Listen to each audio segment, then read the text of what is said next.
Boa noite, pessoal. Boa noite, boa noite. Muito obrigada por estarem todos aqui. Eu sou Marina Gouveia, educadora do Museu da Inclusão, unidade museológica da Secretaria de Estado dos Direitos da Pessoa com Deficiência, gerido pela Baçaí Cultura e Arte.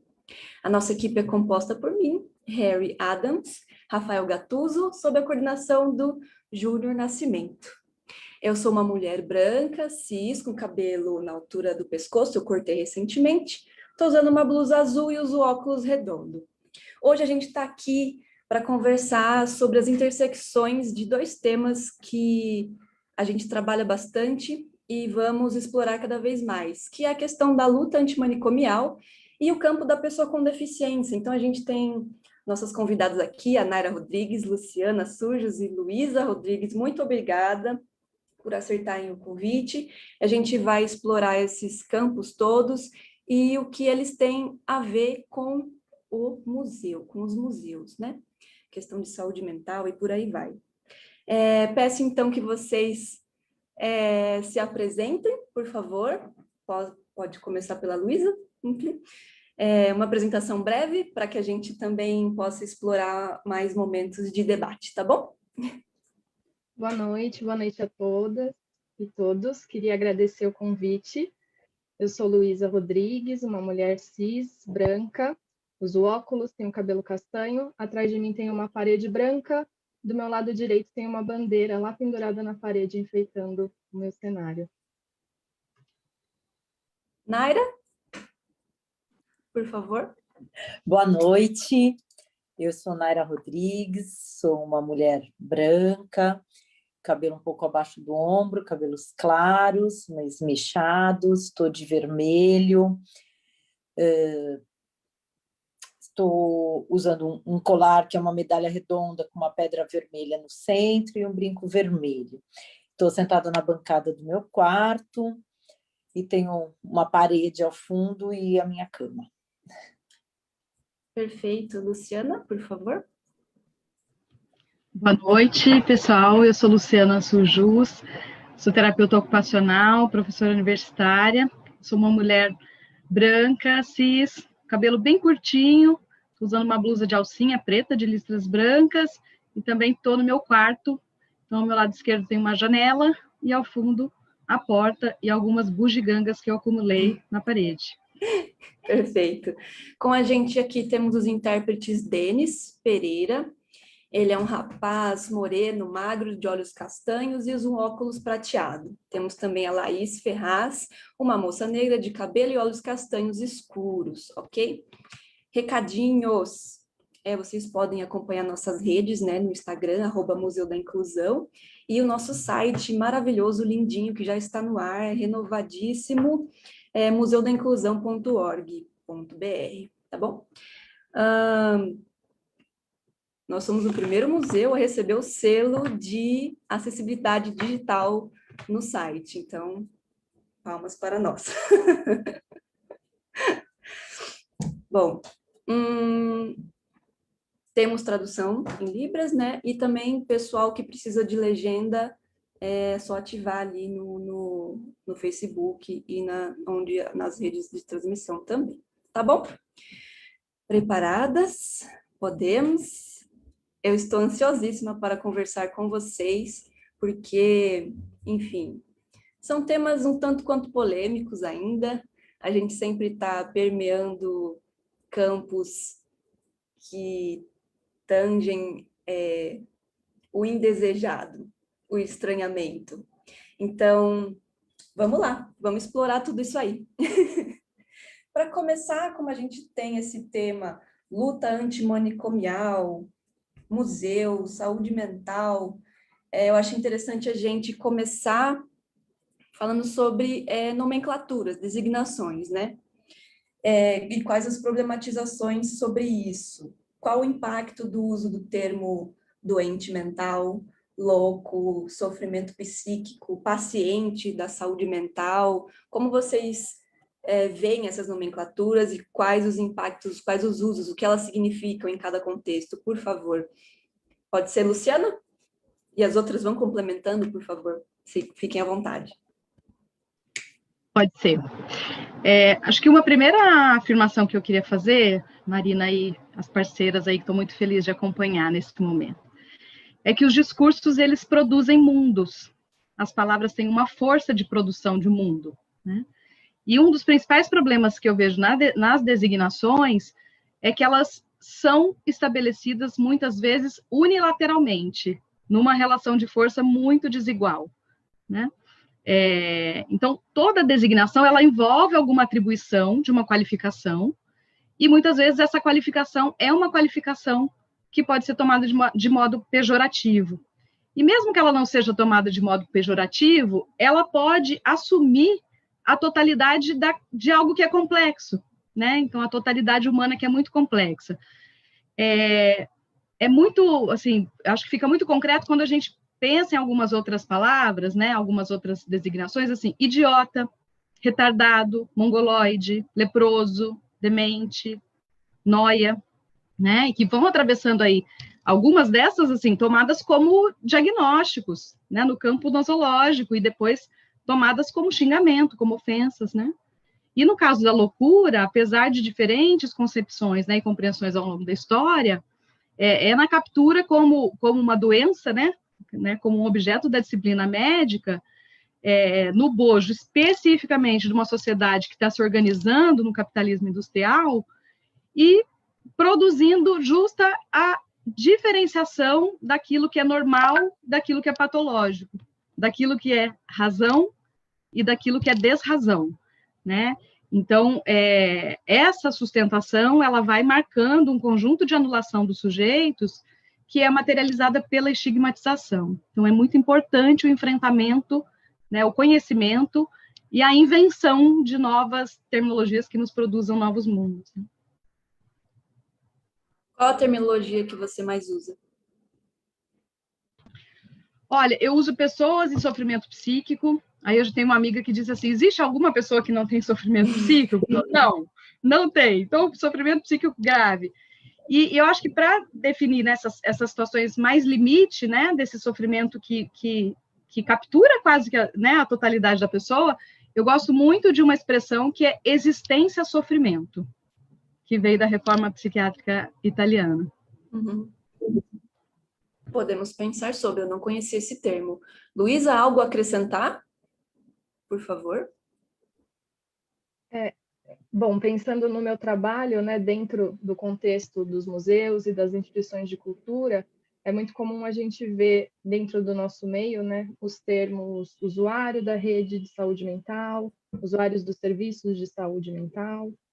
Então, é um termo bem que varia, mas sempre em torno dessa questão da rede, né? Como se o nosso contato com esse público ele sempre se desse através da rede, né? Nessa parceria institucional, né, entre a rede de cultura e a de saúde, para gerar esse encontro. Mas adorei essa definição que a Luciana trouxe, não conhecia. Obrigada, Lu. Naira? Então, essa questão da terminologia é algo que eu tenho pensado já há muito tempo e eu acho que é uma intersecção importante entre a questão da pessoa com deficiência e a questão das pessoas que são designadas como loucas ou pessoas com transtorno mental, com sofrimento ou com alguma coisa. No campo do serviço, hoje eu sou gestora de um serviço de saúde mental infanto-juvenil, eu tenho refletido bastante sobre esse termo usuário, né, da saúde mental, porque quando você fala que o sujeito é usuário da saúde mental, parece que o único espaço legitimado para ele é este, né, o dos CAPs, dos serviços de saúde mental. Eu costumo falar que são, inclusive nos relatórios, onde eu coloco, né, onde eu escrevo sobre o trabalho, eu coloco muito as pessoas que são cuidadas pelos serviços de saúde mental, né? Falo muito na questão dos sujeitos de direitos, mas, de fato, nós não temos uma terminologia utilizada de consenso, né, para essas pessoas, porque eu entendo que, ainda que, nós vamos falar disso mais para frente, mas ainda que a luta antimanicomial seja uma luta bastante forte, com bastante impacto, né, no nosso país, as pessoas que viveram nos manicômios, né, e aí tem um movimento mundial muito interessante, que é dos sobreviventes da psiquiatria mundial, ainda no nosso país são olhadas por parte da própria reforma psiquiátrica como simplesmente os usuários ou as pessoas com transtorno mental, e não como os protagonistas e sujeitos de direitos da sua própria existência, né? Eu acho que é um grande desafio, mas a gente tem esse caminho trilhado aí no campo das pessoas com deficiência, e eu acho que, como a partir da Convenção sobre os Direitos da Pessoa com Deficiência, as pessoas do movimento de sobreviventes da psiquiatria fazem parte do arcabouço legal das pessoas com deficiência da Convenção, então a gente pode pensar, né, entender que as pessoas com transtorno mental, sofrimento mental, quaisquer dessas terminologias, elas são pessoas com deficiência, e elas entram no mesmo campo de termos, né? Uhum. Nossa, essa primeira rodada aqui já disparou uma série de coisas, né? Primeiro que, creio que até, enfim, talvez uma nomenclatura que represente toda a complexidade de ambos os campos, né? Da pessoa com deficiência e das pessoas em sofrimento psíquico, talvez nunca seja o suficiente, né? Nunca será o bastante. E essa questão, Naira, da convenção, colocar a questão mental e intelectual ali dentro da classificação de deficiência também, né? Abre um leque, né? Para, enfim, quem é atendido por que tipo de rede, que tipo de assistência, né? Que tipo de, enfim, que tipo de olhar é dado a essa pessoa. Enfim, vamos seguindo isso aqui, nossa, vai abrir muitas portas para nós, tá bom? Luciana, por favor, você pode contar um pouquinho para a gente como que se estruturou essa luta antimanicomial? Não sei se todo mundo que está assistindo a gente compreende o que é esse movimento, né? Então, a gente tem um panorama histórico de isolamento, de restrição de vida social, enfim, institucionalização de pessoas consideradas loucas. Isso também se aplica às pessoas com deficiência, tem esse ponto em comum, né? Mas, enfim, como se deu esse movimento contra essa exclusão, essa institucionalização, alienação dessas pessoas, por favor.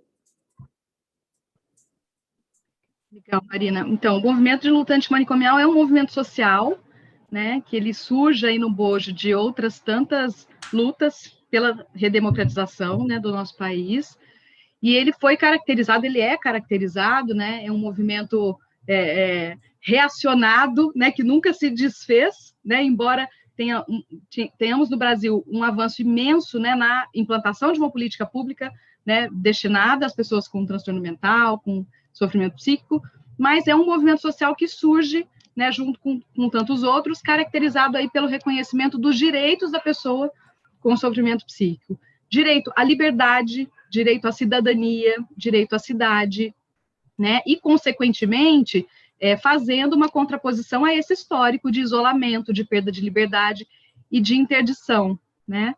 Uhum. No limite, uma interdição também das formas de viver, né? De formas de viver que são constrangidas, que são impostas, que não são possíveis, né? Então, historicamente, a gente tem um processo, né, mundial de questionamento da ineficácia e da violência das instituições, né, que foram aí forjadas sob justificativa de cuidado e tratamento, mas que acabaram reproduzindo, né, muita violência, muita segregação, e tivemos aí, nesse processo todo, né, da luta antimanicomial, um protagonismo grande nos processos de denúncia, né, das próprias pessoas, então pessoas com algum poder, com algum reconhecimento social, que precisaram em algum momento de tratamento e se depararam com o cárcere, né, sob justificativa de cuidado. E aí quero lembrar Lima Barreto, na década de 20, né, com o Cemitério dos Vivos, Antonin Artaud, da Carta aos Médicos do Chefe de Manicômio, o Austragésilo Carrano, né, o Canto dos Malditos. Então, pessoas que foram denunciando a partir da sua vivência, né, e também o que marca fundamentalmente, né, o movimento da luta no Brasil é um posicionamento dos trabalhadores numa recusa de assumirem o lugar de controladores, né, de carcereiros, né, dessa população. Então, quem já, assim, em 2013 eu participei de um fechamento, né, de um processo de fechamento de 4 hospícios na região de Sorocaba, e a gente, quando entra, se depara, né, com um conjunto imenso de pessoas com as mais diferentes necessidades, muitas das pessoas com deficiência. Entendendo esse escopo amplo, né, que a convenção faz, então, de qualquer modo, a gente tomaria no campo dos direitos, né, as pessoas em sofrimento psíquico, com esse seu, né, reconhecimento, né, dessas barreiras que impedem a participação, mais estrito senso em termos de diagnóstico, né, toda aquela violência não poderia nunca ter sido justificada, e ela ainda existe, né, justificada pela periculosidade dos loucos, né, enfim. Então, você me diz que há muito de protagonismo das próprias pessoas em sofrimento psíquico, né? Quando a gente fala do movimento social da pessoa com deficiência, a gente tem muito essa noção de que o movimento se estruturou a partir do protagonismo daquelas pessoas da década de 70 e 80 e tudo o que foi construído até antes delas e depois delas, né? Mas no movimento da luta antimanicomial, pelo menos eu não tive essa impressão, e já ouvi discursos dizendo que muito pouco do protagonismo dessas pessoas existia, né? Enfim, talvez essa luta tenha vindo de outras fontes, dos profissionais, como você disse, de alguns pacientes que tinham algum destaque social, talvez, né? Acho interessante essa intersecção entre os dois movimentos. Então, você considera a luta antimanicomial como um movimento social, assim como é o movimento social da pessoa com deficiência. O que vocês acham disso?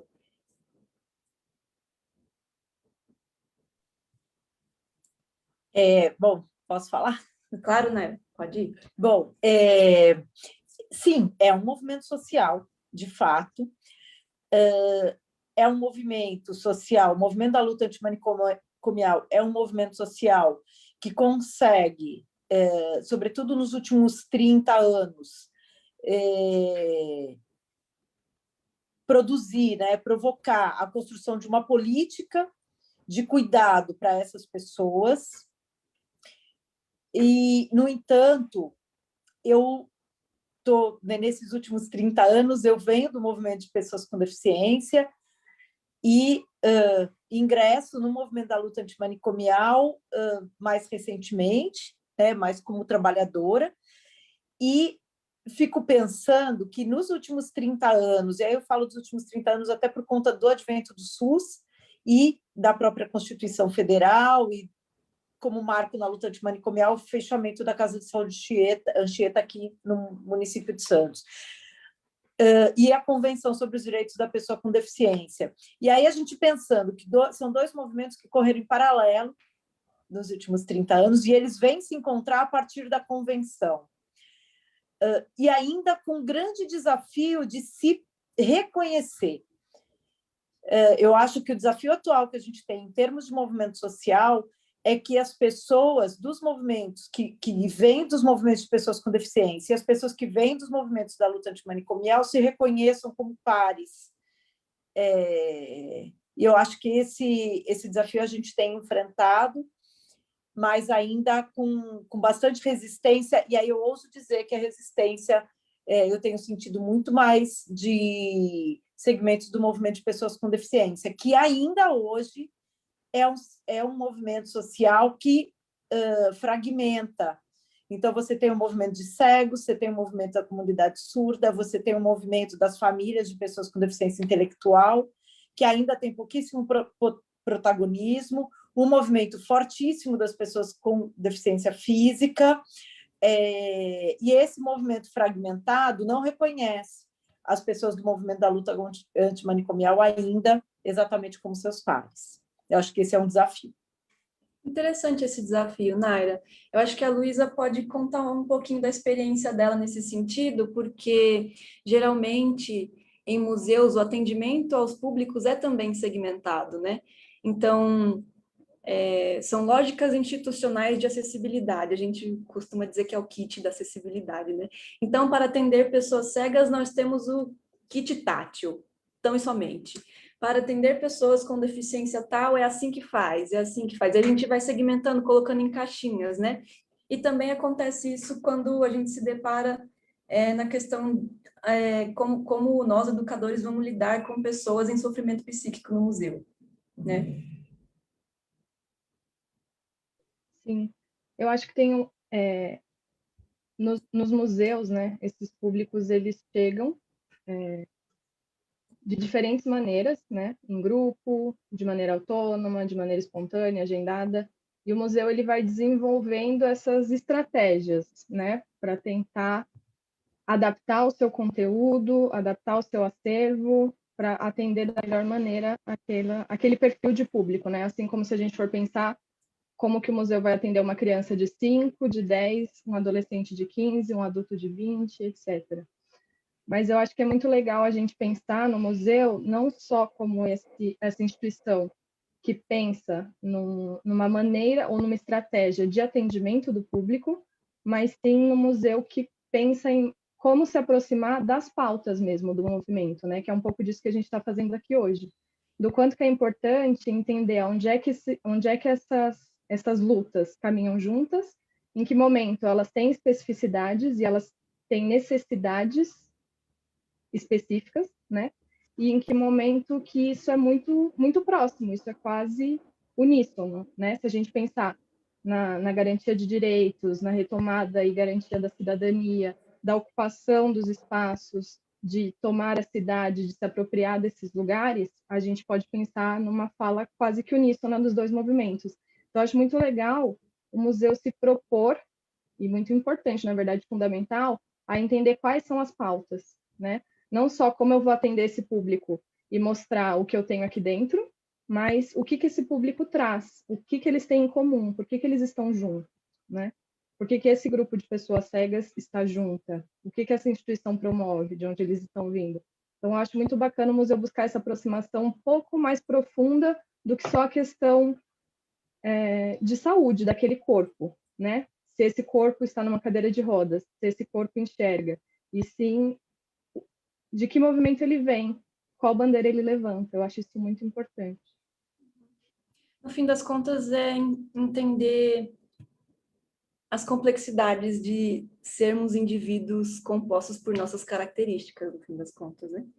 A gente sempre tem essa reflexão lá internamente no Museu da Inclusão,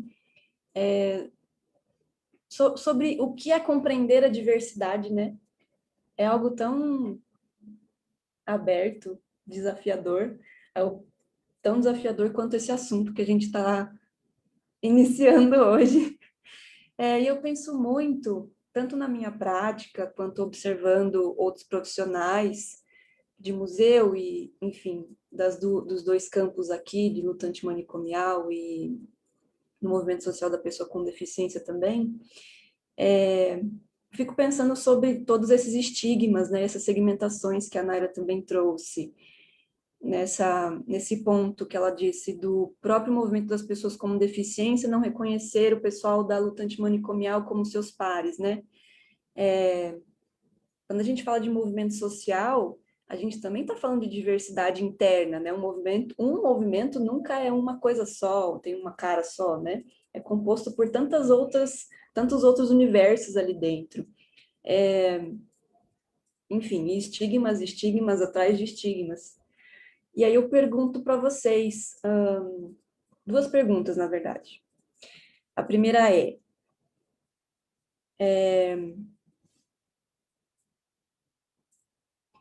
vocês acham que, ou o que vocês acham sobre, a questão de uma leitura médica, clínica, influenciar nesses estigmas que são construídos por todos, né? Como que essa visão médica influencia esses preconceitos todos em relação às pessoas em sofrimento psíquico, né? Que a Luciana comentou no começo que a gente precisa de desconstruir uma série de coisas, né? Em relação a esses preconceitos, em relação à nomenclatura e todos esses estigmas que essas nomenclaturas podem suscitar, né? Então, eu fico pensando o quanto essa leitura dessas pessoas como pacientes, tanto visto como pessoas doentes, né? Esses preconceitos podem vir daí. O que vocês acham disso? Por favor. Posso pegar por aqui? Claro. Eu acho que dessa complexidade toda, eu queria marcar um pouco essa possibilidade que eu vou trazer, Naira, para o campo assim, da autodesignação, né? Assim, o quanto em alguns momentos se faz necessário, né, a especificação de algum lugar que é o reconhecimento do lugar da cidadania. E muitas vezes, acho que para ambos, né? Para a pessoa com deficiência, para as pessoas com transtorno mental, muitas vezes é a possibilidade de existir, né, de sair da invisibilidade, de ganhar alguma entrada que promova a sensação de pertencimento, de legitimidade do seu modo de existir, né?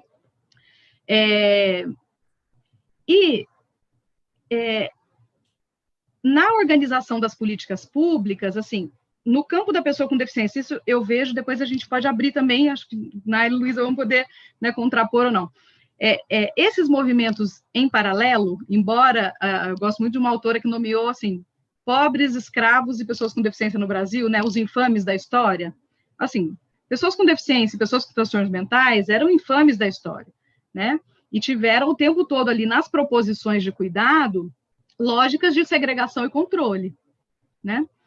O campo da pessoa com deficiência, eu vejo que nesse fortalecimento conseguiu caminhar muito mais na incidência sobre diferentes políticas. Então, nós estamos aqui no Museu da Inclusão, né, a partir da luta das pessoas com deficiência, né? A questão da educação, né, as questões do transporte, as questões da renda, né, foram do trabalho, das cotas, né, foram conquistas desse campo, né? E o campo da saúde mental avançou muito da luta antimanicomial, da reforma psiquiátrica, na institucionalização, na instituição de uma política pública de saúde, né? Que no campo da pessoa com deficiência acabou ficando com as organizações filantrópicas, caritárias, da própria organização de familiares, pela negligência, né? E aí o que a gente vê, assim, conquistas, então, né, dos diferentes movimentos, em diferentes possibilidades, que eu acho que a nossa grande chance, né, de juntar essas lutas e juntar essas conquistas é a partir, fundamentalmente, da convenção, né, que nos coloca numa grande possibilidade que não é divisão diagnóstica que vai nos separar, o que vai nos juntar, né, é a necessidade de apoio que a gente precisa para sustentar o desenho universal, para sustentar a participação plena, né? E, às vezes, essa lógica da política pública transformar o direito, né, em algo a ser condicionado, gera um movimento muito cruel com todas as famílias, principalmente as famílias pobres, periféricas, pretas, né, que a partir de um diagnóstico, conseguir ter renda, que deveria ser uma garantia constitucional para todo mundo. A partir do diagnóstico, conseguir ter passe de ônibus. A partir do diagnóstico, conseguir ter a vaga na escola ou um monitor na sala de aula, né? Então, essa lógica muito perversa que, no campo da identidade, faz um sentido para que se ganhe um corpo coletivo, e depois como é que eu faço desse passo para uma luta maior, né, pela cidadania plena de todos, mas também no campo da implantação das políticas, a gente tem uma lógica muito perversa que coloca no colo do saber médico definir quem merece o que teria que ser direito constitucional garantido. Uhum. Uhum. É a grande questão da abordagem biopsicossocial, né? A gente também, enfim, esse é mais um tema, a gente está sempre aqui conectando temas entre os dois campos, né? a gente está tentando, enfim, sair de uma complexidade quase que antagônica entre uma visão médica e uma visão social, né, os modelos aí da deficiência, para essa compreensão biopsicossocial, que é também, enfim, cheia de camadas, cheia de pequenos pormenores aí que compõem toda essa complexidade. Naira, quer falar? Eu te cortei, perdão. Bom, é um tema que, para mim, vai me levantando infinitas reflexões. Eu acho que, de fato, a gente teve um salto de qualidade no campo dos direitos humanos com a Convenção e com uma certa uma proposta de mudança de olhar, né, do campo biomédico para o modelo social da deficiência que a Convenção propõe na dimensão do direito humano. Isso é um marco histórico, isso é um grande avanço e que um monte de gente pode estar junto, né, estar junto nisso. Você rompe com o diagnóstico, com as condições, as características no nível do corpo para ampliar isso para várias...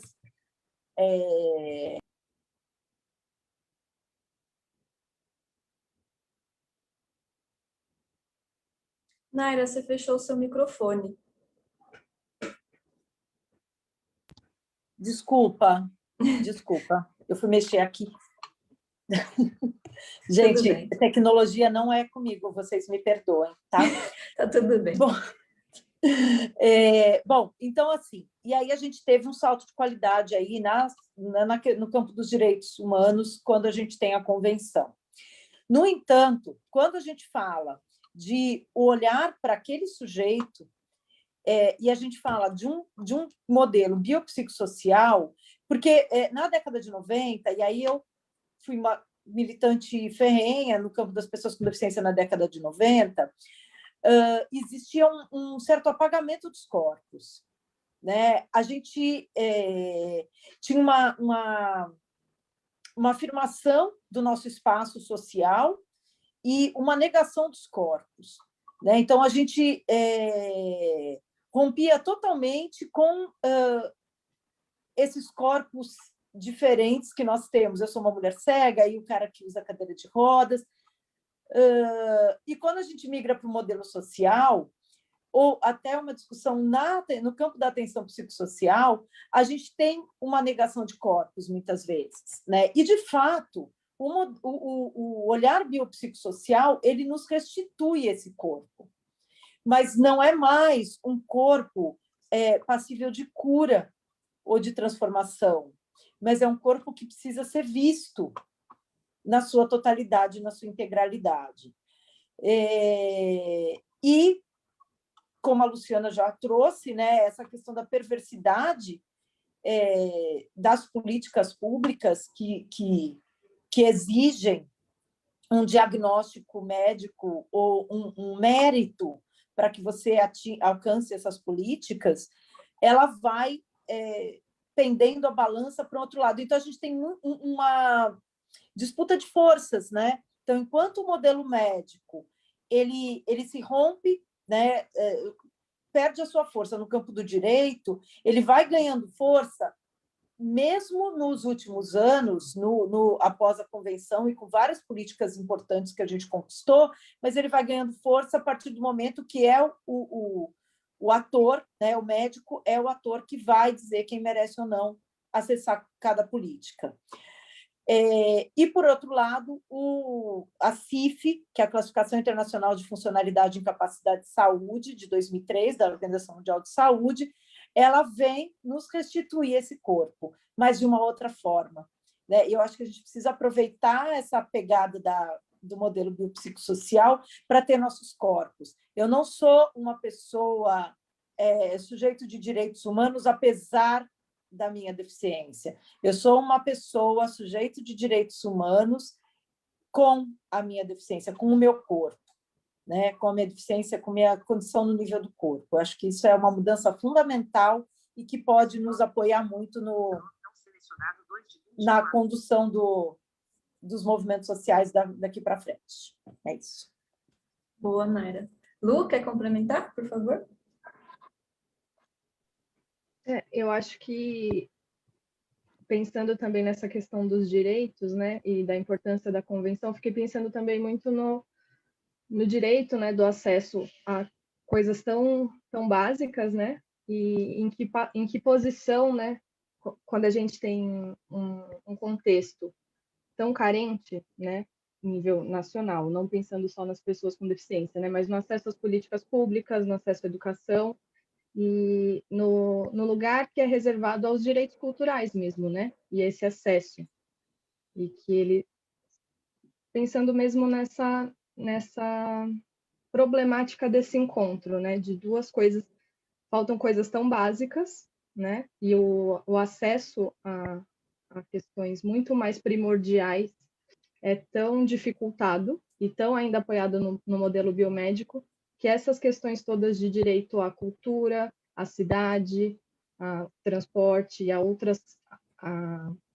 esse acesso mesmo à cidade, né, a ocupar os espaços, ele vai ficando em último plano, né? E eu acho que é por isso também que é importante a gente trazer essa discussão para dentro dos museus, porque eu acho que os museus não podem ocupar um lugar de estar de portas abertas e pronto, né? Que eu sinto que os museus, os serviços educativos, eles precisam fazer um pouco essa viagem de encontro, né? Encontrar no meio do caminho. Então, entender o que falta, o que dificulta o acesso, se é o valor do ingresso, se é o transporte que para chegar ali não é acessível, se eu estou longe do ponto, se eu estou longe do metrô. Então, entender quais são esses pontos mesmo do portão para fora, né? E que impedem esse encontro. Porque é um pouco confortável, né? Estar dentro do museu e imaginar, eu tenho entrada gratuita, eu estou aberto todos os dias e o público pode ter acesso, né? Mas o quanto que é importante fazer esse caminho de volta, né? Olhar para esses públicos que não estão chegando. Então, por que esses perfis não acessam? Então, por que o meu perfil é de jovens, em idade escolar, com autoescolaridade, por que esses outros públicos não estão chegando? Que caminhos eu posso fazer para encontrá-los no meio, né? Para não ficar só nesse lugar da espera. É o lugar da garantia de direitos, né? Que é outro tanto assunto que a gente sempre esbarra. O que é, de fato, garantir esse direito? O que são esses corpos ocupando esses espaços independente de suas características e com suas características? Meios de acessar, afinal de contas, né? Que modo as pessoas acessam e como e de que maneira? Seguindo, pessoas. Gente, esse encontro, a gente desde o início não tinha, né, uma pretensão de encerrar todos os pontos aqui, ó, tudo que vai chovendo vai fazendo florescer novas ideias, né, plantando novas sementinhas. Então, não fiquem ansiosos quem está aí ouvindo a gente, quem está nos assistindo. A gente tem tantos outros temas, tantas outras intersecções para pensar sobre, tá bom? Eu queria voltar um pouquinho na questão das políticas públicas, que a Luciana comentou.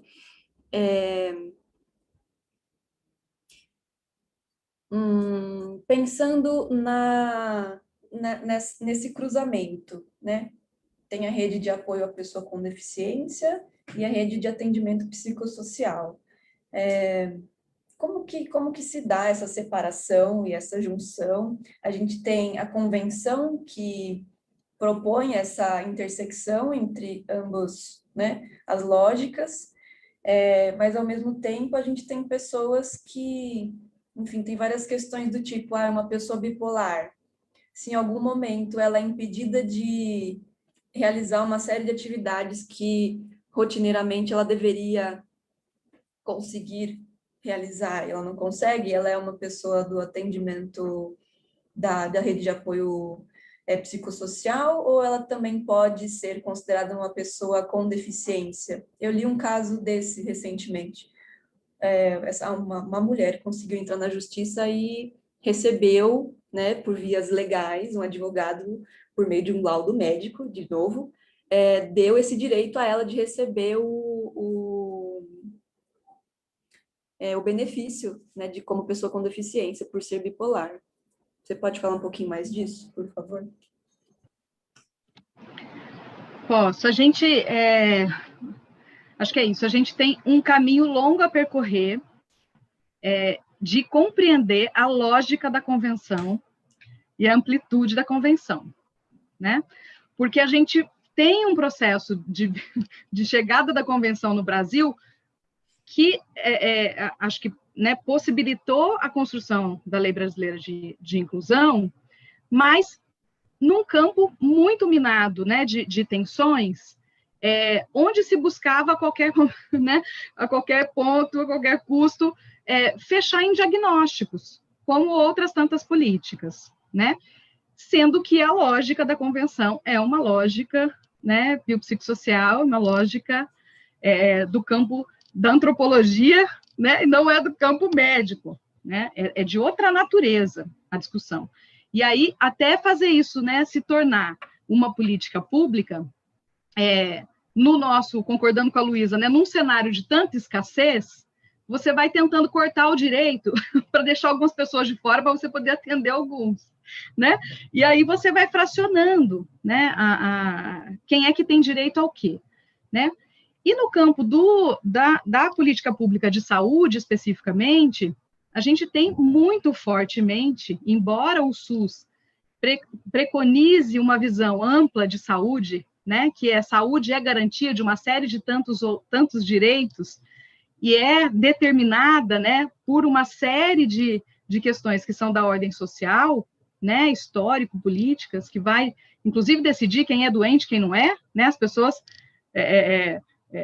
já vivemos, né, processos históricos aí de ter diagnósticos para orientação sexual, né, diagnósticos, enfim, me lembro da comunidade surda também, né, assim, não ser reconhecida na sua cidadania, né, por não ter verbalização, né, então não pode assinar contrato, não pode casar, né, então, assim, a gente tem um histórico. E os serviços de saúde, apesar de estarem sob o guarda-chuva do SUS, com essa virada importante também, né, de reconhecimento da saúde como um direito, que não é direito a consumo de procedimento, né? Só que a gente estrutura o SUS, né, com essa visão ampla, né, de prevenção, de promoção à saúde, dos determinantes sociais da saúde e do adoecimento. Só que a gente mantém uma lógica biomédica super especializada e mercantil de organização dos serviços. O que acaba acontecendo? Os serviços funcionam por essa lógica de cada um no seu quadrado e as pessoas têm que caber nesses quadrados. Então, por um lado, a rede da pessoa com deficiência, na minha opinião, né, muito conformada por instituições de caráter caritário, né, acabam recebendo um subsídio bastante ínfimo para fazer o que elas sempre fizeram. E se diz que ali está fazendo política pública, né?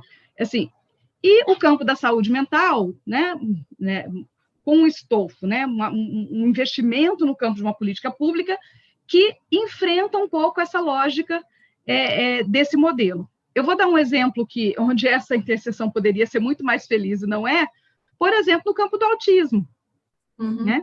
Quando vem a discussão e a lei, né, reconhecendo, né, as pessoas autistas com o direito das pessoas com deficiência, né, a convenção já garantia isso para todo mundo. Só que no Brasil, muitas vezes os documentos foram traduzidos excluindo o mental, porque as pessoas nem entendiam que o movimento dos sobreviventes da psiquiatria fizeram parte dessa luta e construíram isso junto, e que vários momentos da convenção tem ali um enfrentamento da questão diagnóstica, né, para não justificar segregação, tutela e interdição, né, que foram conquistas desse público que precisa, né, chegar até eles. E aí a gente acaba tendo uma série de instituições criadas. Então, o meu doutorado foi a interface de deficiência intelectual e saúde mental. É o pior dos mundos, porque se eu tenho uma deficiência intelectual e eu enlouqueço, eu perco até a vaga da minha escola especial. e eu não entro no serviço de saúde mental porque eu tenho deficiência. E se a gente pegar os serviços novos que estão criados em cima de diagnóstico de autismo, só vai atender autismo naquele lugar, os autistas vão continuar morrendo de problemas clínicos, porque ninguém ousa atender, porque é uma super especialidade, né, que inclusive, né, se paga para especialidade, para protocolos, enfim, pela cor, pela camiseta, pelo chaveiro, né, do autismo.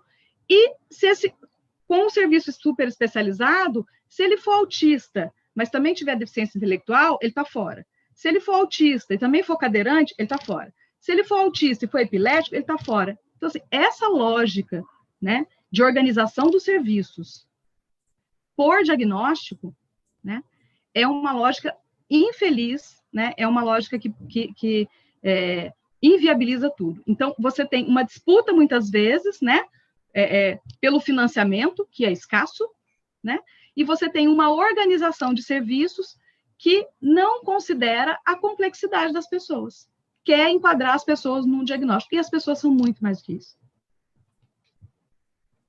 É também a consequência daquele ponto que a gente estava discutindo, né, das questões do quase que um protagonismo do CID, né, do médico. É uma lógica muito, muito enraizada, muito cruel. Meninas, querem complementar? A gente já está caminhando para os nossos minutinhos finais e temos uma pergunta. Tanana. Eu só quero... Eu sempre quero, né, gente? Mas essa questão da atenção à saúde é algo que também tem sido desafiadora, né, para nós. Mas o que eu queria dizer aqui é que, voltando à questão dos movimentos sociais, que no campo das pessoas com deficiência eu atuei por muito mais tempo e ainda, né, estou aí, né, atuo também, ainda a gente fez uma construção, né, no campo dos direitos, das políticas públicas nos últimos anos, buscando a ruptura dos processos de invisibilização, né? No meu ponto de vista, e isso já é sabido publicamente, a Lei Brasileira de Inclusão, por exemplo, ela é completamente desnecessária, ela vem no bojo da convenção, mas ela foi idealizada muito antes da convenção, como um estatuto para pessoas hipossuficientes, né? Essa foi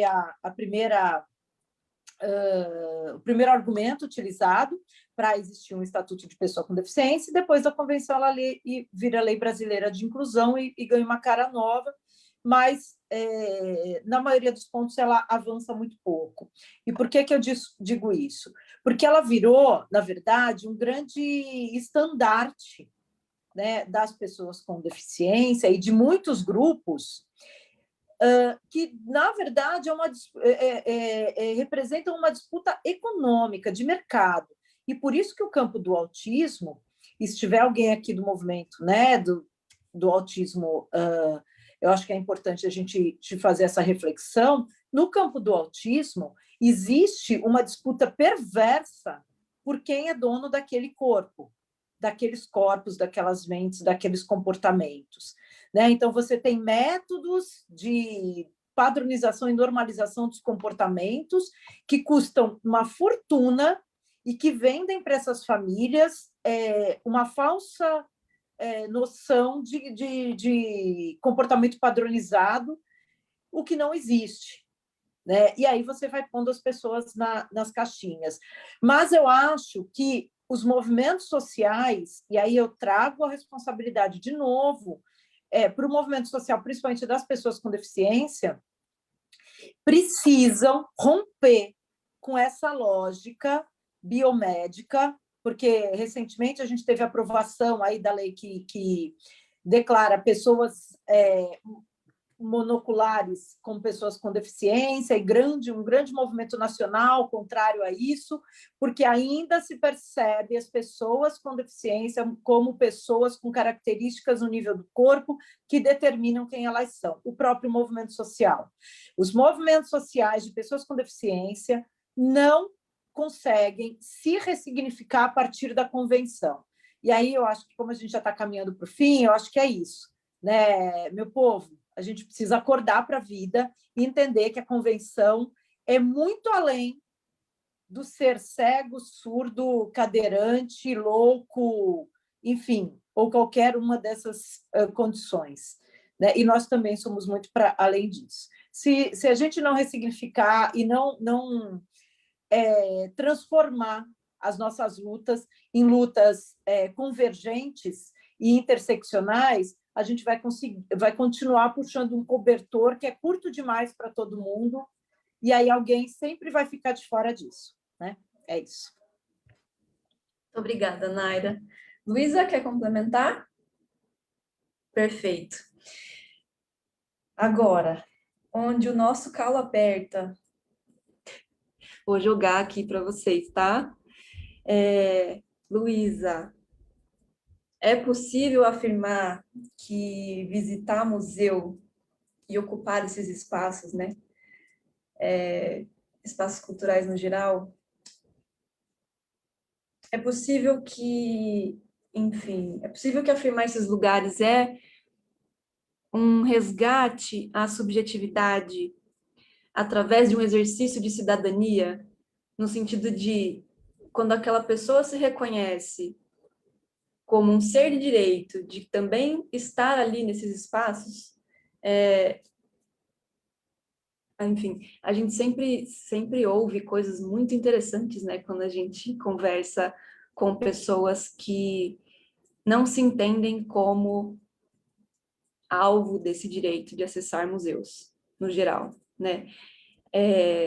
Enfim, até desde um reconhecimento do tipo, nossa, eu tenho esse direito de estar aqui, até outros tipos de relatos e relatos até de, enfim, como profissionais que acompanham a visita, quando eles vêm, por exemplo, uma visita de um CAPS, e aí os profissionais falam, nossa, essa pessoa nunca fala nas atividades do CAPS, e aqui ela falou, sabe? Enfim, fale mais, por favor. Essa pergunta me dá até um arrepio, assim, porque de todas as minhas experiências nesses contextos, elas são sempre muito significativas, sabe? Tanta coisa por trás disso que, por mais que eu estude, vivencie, conviva com pessoas, talvez eu nunca seja capaz de compreender na totalidade o que aquilo significa, sabe? Eu acho que o acesso à cultura e o acesso aos equipamentos é um pedaço desse acesso aos direitos, né? Uma cidadania plena. Então, garantir ou fazer um esforço para que esses equipamentos sejam lugares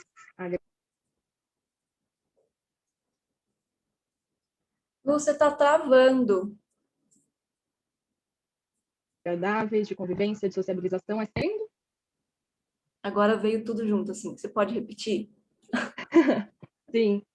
Eu acho que esse acesso, né, aos equipamentos, ele é um pedaço ele é uma fatia, vamos dizer assim, né, desse acesso a uma cidadania plena e aos direitos que estão garantidos, né, desde 88 e com a convenção reforçados. E eu acho que esse exercício, né, do museu, se entender enquanto esse espaço e de olhar para a sua função social e pensar em como ele pode se transformar, se tornar um espaço de sociabilização, um espaço agradável, um espaço onde essas subjetividades cabem, um espaço onde elas fazem sentido. Eu acho que isso é o fundamental, assim. Ele não é, óbvio, visitar o museu não garante todas as outras coisas que as pessoas precisam, né? Todos os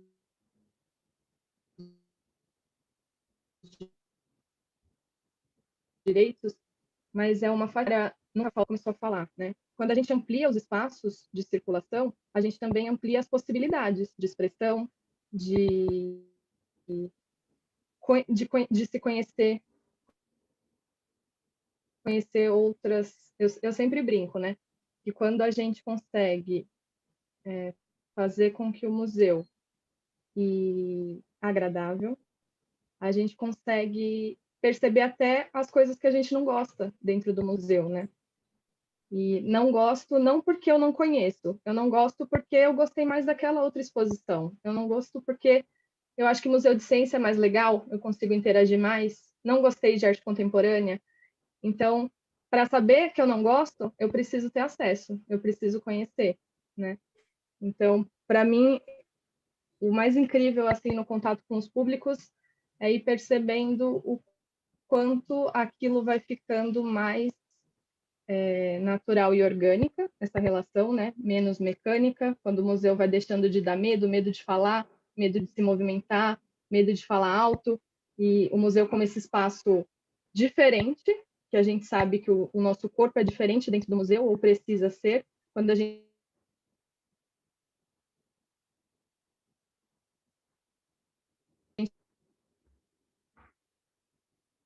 Lu, travou de entende novo, até só um onde a gente minuto. vai, os discursos que estão ali dentro. É, travou no museu ser um espaço diferente. Tá. Do museu como esse novo espaço, então, de experimentar a subjetividade. Então, o museu como um novo espaço, um espaço de descobrir coisas que eu gosto, coisas que eu não gosto. Eu sempre brinco que o museu e as coisas que estão lá dentro, elas podem fazer ou não sentido para a gente. Do mesmo jeito que a gente, quando vai ao cinema ou quando liga a TV, tem a novela que eu gosto e aquela que eu não gosto. Tem o filme que eu gosto e o filme que eu não gosto. Também vão ter exposições que eu gosto, ou às vezes até a mesma exposição que eu já vi um dia e gostei, hoje eu não gostei. Não gostei dos papos que surgiram, não me senti confortável. Então, para mim, o espaço do museu se tornar esse espaço confortável, que não é só para o público com deficiência ou para o público em sofrimento psíquico, né? O museu ele é um espaço que a gente se comporta diferente, que a gente não sabe se a gente fala. Eu sempre lembro da minha mãe, uma vez visitando uma exposição comigo, e eu fazendo um comentário com ela, e ela fala baixo, porque estava um silêncio assim, parecia que a gente estava numa igreja. Eu falei, não, mãe, vamos conversar, a gente pode conversar, né? Então, ocupar esses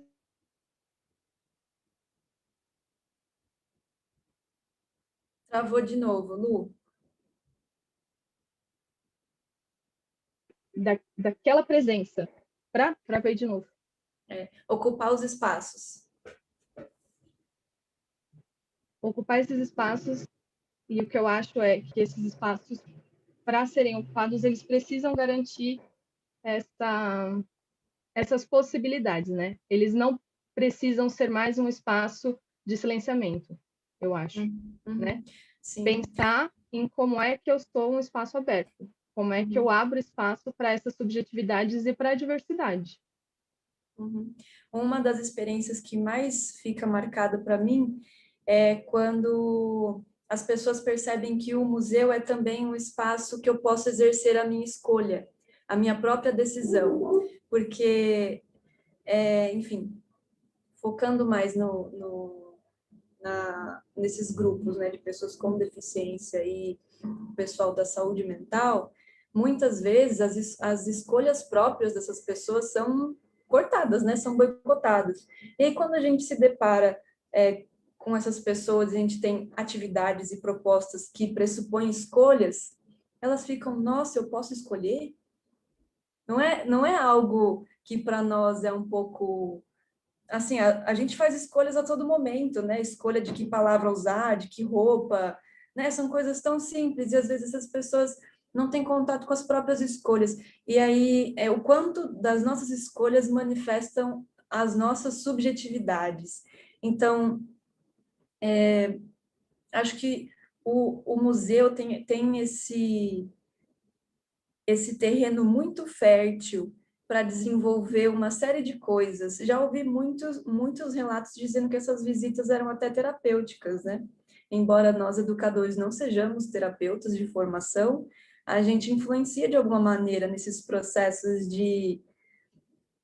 daquela pessoa que teve a sua liberdade, a sua escolha, seus direitos negados durante tanto tempo e ali ela está ali num programa X, de um projeto tal, que leva ela para o museu, para ela ter um momento agradável, e ela fala, nossa, eu posso dizer que não gosto disso, olha que legal. É tão simbólico para mim, eu acho. Meninas, querem complementar? A Naira sempre quer. Não, gente, desculpa aí, mas é que é mais forte que eu, porque essa coisa da arte, do contato com a arte, com o museu, eu adoro museus. E aí eu fico pensando, quando a gente entra no museu, parece que é um universo que se revela, né? É o contato com a nossa história, com a história do nosso mundo, das pessoas, e é de onde a gente vem. Eu acho que essa possibilidade de circular nos espaços de arte, de cultura, é uma forma de pertencimento, né? E eu acho que eu me dei conta disso quando eu tive a oportunidade, numa viagem a trabalho, de visitar o Museu do Prado, em Madrid, e ele é totalmente acessível, e eu pude fazer isso sozinha, e falo para vocês que viajar e ir em museu sozinha é uma das coisas que eu mais gosto, assim. Já gostei muito mais de fazer isso, já tive mais possibilidades, mas e foi quando eu descobri um pintor espanhol chamado Diego Velázquez, e que ele traz para frente dos quadros, para a linha de frente dos quadros das pinturas dele, ele era pintor da família real espanhola, ele traz as figuras ocultas da corte. E ele tem uma série de gravuras de figuras, né, de quadros, onde ele pinta os bufões, os bufones, que são os bobos da corte, que nada mais eram do que as pessoas com deficiência que animavam, que eram os grandes ilusionistas das cortes. E eu fiquei encantada com isso, e foi ali que eu me dei conta de quanto a gente se transforma em um ser social e um ser componente da história da humanidade quando a gente tem contato com um museu. Desculpa, gente, foi meu filho, tá? Aqui dentro. Tudo bem. Boa noite, filho.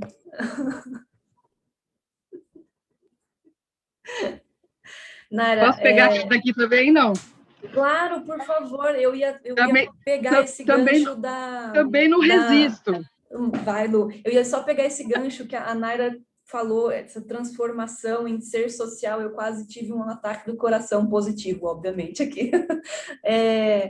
Que é justamente isso, né? Quais são as transformações que a saúde e a cultura podem promover nas pessoas, no fim das contas, né? Vai, Lu, por favor. Já chamei de Lu, desculpa. Luciana. Você falava Lu para a Luísa e eu fazia assim para responder, porque eu me reconheço muito mais como Lu do que como Luciana.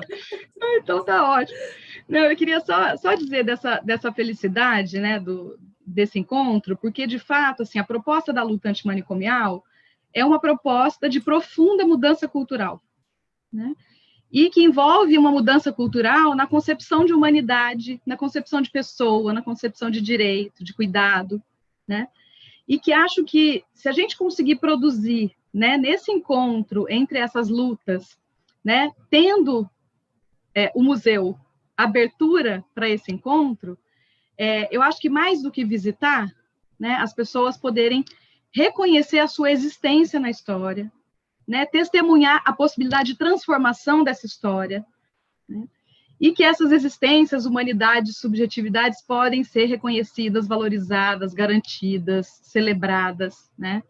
Então, né, com esse convite, deixar aqui também para vocês esse pedido, esse desafio, né, que a gente possa organizar, né, e viabilizar registros, né, e produções de pessoas, né, em sofrimento psíquico, em situações de maior vulnerabilidade, né, mostrando a beleza, a produção, as músicas, as histórias, as fotos, também as violências, né, também as condições precárias de morada, né, e acho que se a gente conseguir produzir esse sonho junto, né, a gente consegue também realizar. Então, muito mobilizada e muito feliz com esse encontro. Que maravilhosa, Lu, muito obrigada. Eu acho que dá tempo de eu puxar uma última perguntinha polêmica, E a gente responde a Naira deu risada lá. E aí a gente responde a pergunta que veio de quem está assistindo a gente, tá? Pensando em isolamento social, em enclausuramento, né? A gente tem que a luta antimanicomial ocasionou, né? A consequência da luta antimanicomial é o fechamento da lógica de manicômios, né, e das instituições de enclausuramento. E aí eu pergunto para vocês, o não enclausuramento garante a integração, eu estou dizendo integração, no conceito de integração mesmo.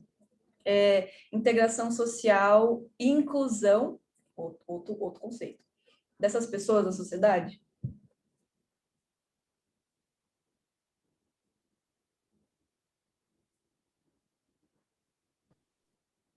Vou pegar daqui, ninguém pegou, achei que a Naira estava pondo lá o dedinho dela.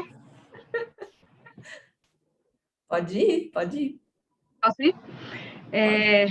Eu acho que uma coisa muito importante é pensar assim, essas instituições totais, né, elas cumpriam e cumprem, porque elas continuam existindo, e elas vão sendo reformuladas, e elas vão ganhando outros nomes, e elas persistem, né? Elas cumprem uma função social muito importante, né? Que é de diferenciar as pessoas, né? E de gerar uma falsa sensação em quem está do lado de fora do muro, de que as pessoas que são problemas estão para dentro do muro, né? E esse muro, ele vela uma reprodução daquilo que faz adoecer as pessoas, que é esse modo de viver que vem sendo estruturado de modo a consumir todo o nosso planeta, né, a consumir nosso sonho, nossa esperança, né, os nossos projetos de futuro, e que nós estamos vivendo, né, consequências desse modo de viver nesse momento, né, onde a gente percebe, né, que o distanciamento dos corpos, que o isolamento, ele também enlouquece, que o desemprego enlouquece as pessoas, né, que a falta de possibilidade de projetar futuro mortifica as pessoas, né, que não poder fazer escolhas, né, é muito cruel, né? Tem uma expressão do Goffman que eu adoro, que é assim, que o hospício violenta a autonomia do ato. Você não pode mais agir, você não pode mais ser, né?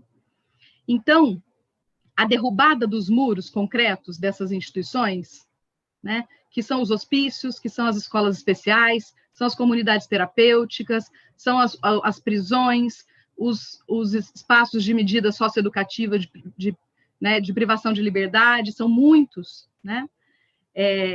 A derrubada desses muros explicita a contradição da produção do adoecimento, da produção da segregação, da produção da violência, e quando a gente olha para elas, a gente é capaz de transformar, né? Porque aí a gente se entende parte disso, né? Então, nenhuma ação sozinha, ela resolve todos os nossos problemas, né? Nenhuma razão, nenhuma ação em si, né, ela é a varinha mágica que vai transformar todo, né? Mas ela é um grande começo para poder dizer para as pessoas que a história muda, né? E que quando a gente se recusa a sustentar essa violência dessa história, né, colonial, racista, sexista, patriarcal, né, a gente cria uma conexão entre nós, né, capaz de transformar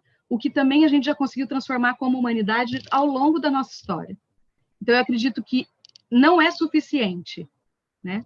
Mas é muito poderoso ter essa visibilidade e poder vivenciar a transformação da realidade de desigualdade e de exclusão.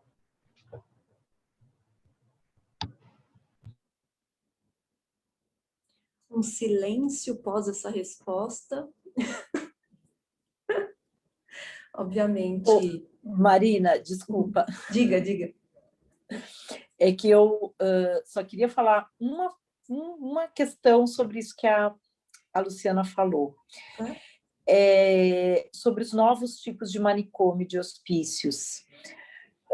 A gente tem uma luta aí, né? E vem rompendo com a lógica do hospício, derrubando esses muros, mas a gente tem um fortalecimento hoje das comunidades terapêuticas, das fundações Casa, a gente tem um fortalecimento das escolas especiais e das instituições totais para adolescentes com deficiências, e principalmente com autismo e deficiências intelectuais, e isso tudo ratificado por grande parte da sociedade e pelo poder público, principalmente no âmbito federal.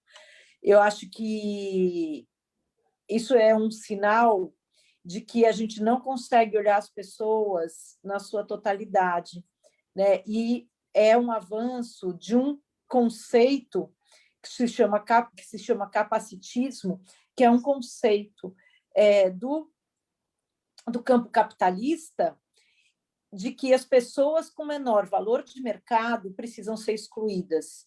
E hoje, para além dos diagnósticos que excluem, a gente tem as questões das relações raciais, de gênero e as questões da pobreza que incidem sobre isso. Eu acho que a gente precisa ter um alerta e promover uma nova revolução, ou fortalecer a nossa revolução para romper com mais muros. É isso. Luísa? Algo a acrescentar?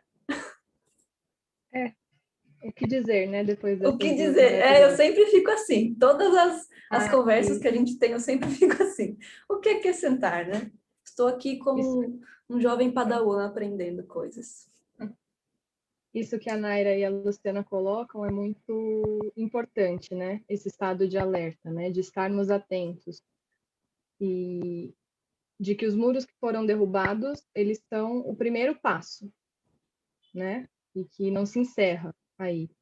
E de estar atento também a essas novas formas, né? A esses outros muros que não parecem muros, mas que estão, de novo, colocando essas pessoas longe dos lugares de sociabilização. Então, entender e saber identificar, né? Porque são novos, então a gente, enquanto sociedade civil e também enquanto movimento social, saber reconhecer os lugares e estar de olho, né? Estar atentos e reformulando, né? Os nossos direcionamentos, o horizonte da luta nesse momento, para conseguir dar conta desses novos problemas e desses novos muros que vão surgindo e vão se fortalecendo, né? Quase que na calada da noite. Uhum. Sim. É como se a gente quisesse olhar para o problema e esconder ao mesmo tempo, né? Porque são coisas que incomodam o poder público, não é? Incomodam as pessoas. São coisas, enfim, que a gente tende a jogar para debaixo do tapete enquanto sociedade, assim como tantas outras, né? Basta colocar um muro na frente que está tudo bem. Meninas, eu vou ler então uma pergunta que veio aqui da galera que está assistindo a gente, tá? E eu acho que tem a ver com mais tantas outras intersecções, que, como eu disse, a gente não tem um tempo para explorar tudo. Eu acho que é até pretensioso dizer que a gente consegue explorar tudo, já que a gente falou que a gente não compreende a complexidade das pessoas aqui, agora mesmo. Mas a dúvida, a pergunta, né, a contribuição é essa, da Carmen Senira. Ela diz assim: essa questão da segmentação da pessoa com deficiência ocorre também com quem não é pessoa com deficiência. Temos grupos LGBTQIA+, grupos de negros, grupos de mulheres, etc., não?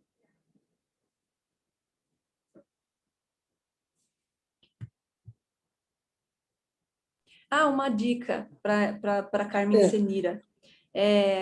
Eu sempre cito o guia feminista da Ellen Keller, que foi lançado recentemente, do Guia de Cidadania, desculpa, eu nunca lembro o nome inteiro, mas ele é um PDF muito legal que intercruza todas essas camadas que, enfim, somos pessoas, somos mulheres, temos nossas características e deficiência é uma delas, uma das possíveis características, né? E como o feminismo alcança tudo isso. Elas dizem muito no sentido de que se o feminismo não é inclusivo, ele é o quê, então, né? Tá excluindo pessoas. Manda, Naira. Carmen é minha amiga. Obrigada, Carmen. Perfeito. Amiga para isso, beijo, né? Para fazer beijo, essas Carmen. Mas eu acho que é isso, né? A gente olha os movimentos sociais, principalmente na segunda metade do século XX, né? Eles vêm numa luta por reconhecimento, né? Reconhecimento social. Então, os movimentos feministas, os movimentos da igualdade racial, os movimentos LGBTQIA+, os movimentos de pessoas com deficiência. Então, são movimentos pautados na identidade, né? No reconhecimento dessa identidade como uma identidade né, que compõe essa sociedade. Mas, na verdade, eu compreendo que, e tenho pensado e lido muito sobre isso, que, para além do reconhecimento, o que precisa unir esses movimentos, os pontos de convergência desses movimentos, e o que potencializa todas as formas de exclusão e de preconceito, é a questão econômica. Né? A questão econômica, ela determina e potencializa esses processos de exclusão. Então, para além dos movimentos sociais serem movimentos de reconhecimento social, eles precisam ser movimentos de redistribuição de renda. Eles precisam se olhar como movimentos de redistribuição de renda, né? E que fazem parte da luta de classes. Né? Eu acho que é isso que a gente precisa um pouco pensar nos movimentos sociais, e aí é isso que a gente pode compreender como ponto de convergência, né? A questão das lutas de classes, da redistribuição de renda. Perfeito, Naira. Pessoal, vamos caminhando agora para o fim, o fatídico fim. Eu queria agradecer de novo e sempre a participação de vocês, de cada uma. A gente escolhe nossos convidados com muito carinho, muito cuidado, pensando em variedade, em diversidade de opiniões, experiências e como a junção disso tudo pode ser frutífero para todo mundo. Então, como a gente falou no começo, essa conversa abre muitas portas para outros momentos, para outras convergências, outras divergências também. Então, aguardem os próximos capítulos. Muito obrigada aos intérpretes, Denis, Laís, muito obrigada à equipe. Agradeço a todos em nome do Museu da Inclusão, a Baçaí Cultura e Arte e Secretaria de Estado dos Direitos da Pessoa com Deficiência. Lembrando que, isso é um motivo de orgulho para a gente, então acho que é muito válido repetir, nós somos o primeiro museu que tem o selo de acessibilidade digital. Então, não deixem de seguir, de acompanhar nossas redes, @Museu da Inclusão, Instagram, Facebook, LinkedIn, Twitter também. E não deixem de dar uma olhada no nosso site, que é museudainclusão.org.br. É isso, pessoal. Muito, muito obrigada, meninas. Foi muito incrível esse assunto, essa conversa. E espero que a gente possa se encontrar presencialmente em algum momento, né? Nos museus da vida. Venham visitar o Museu da Inclusão, conferir nossa programação. E é isso. Estamos abertos também, se vocês quiserem trazer propostas e colaborar com um segundo, terceiro, quarto encontro sobre o tema, tá bom? Muito obrigada, Marina, em seu nome agradeço toda a equipe, foi um prazer, acabei de colocar aqui para o Júnior um sopro de esperança, de alegria, acho que é isso, né, pensar na universalidade, né, e pensar na produção de um mundo comum, onde a diversidade possa estar garantida, né, onde possam caber todas as lutas identitárias, né, então acho que Saio muito animada, saio muito esperançosa e muito agradecida. Um beijo imenso para vocês. E, Naira, seguimos junto pertinho aqui. Pelo menos a Naira pode chegar mais pertinho. E vacina para todos. Vacina para todos. Um beijo. Obrigada, Marina. Obrigada, equipe. Luísa, Lu, Júnior, querido. E vamos seguindo. Eu acho que esses espaços são espaços de fortalecimento e de um esperançar no melhor sentido freiriano. Não é mesmo? Um beijo. Obrigada. Obrigada, Naira. Obrigada, gente. Um beijo. Foi um prazer conversar com vocês hoje, conhecer a Naira e a Luciana, que eu não conheço, rever a Marina. E agradeço a toda a equipe do Museu da Inclusão também. Foi um prazer. E saio também nessa quinta-feira com o coração levinho e com a luta sempre na mente. E viva o SUS! Viva o SUS! E viva o SUS! É isso, pessoal. Muito obrigada. A gente sempre está tentando promover essas conversas, agora virtualmente, né? Esperando que a gente possa construir uma sociedade menos excludente, né? Mas compreensiva em relação à diversidade e suas complexidades também. Tá bom? Boa noite, muito obrigada. Boa noite.